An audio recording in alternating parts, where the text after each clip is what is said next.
that is a lot of WAGO products, but what's with the marker? Well, I have a big project coming up, and I need to make sure I know where everything goes.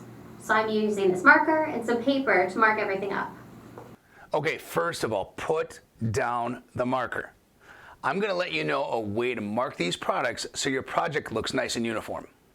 But how can you be sure that I'm using the right marking media? I mean, I have such a diverse range of products here. That doesn't matter at all thanks to WAGO's new product finder for marking media on our website. Okay. Well, anything to help my project look clean and organized.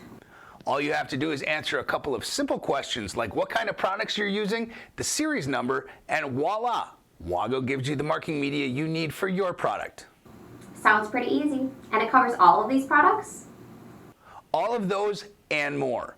WAGO's product finder for marking media. And the wide variety of WAGO products make it a fantastic Two for Tuesday.